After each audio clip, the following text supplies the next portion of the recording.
Artificial intelligence is transforming national oil companies, but without governance, it can also introduce significant operational and strategic risks. AI is improving exploration, production efficiency, predictive maintenance, and operational safety across the energy sector.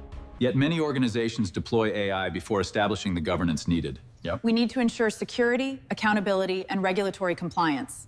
Governance aligns AI initiatives with business strategy and national priorities while improving executive oversight.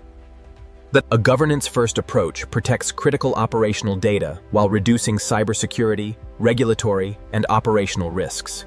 Strong AI governance builds long-term capability, reduces dependence on external AI platforms, and sovereign future for national oil companies. The national oil companies that lead the future will not simply deploy more AI.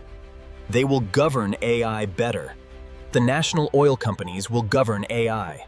Follow AI Sovereignty Network for executive insights on AI governance.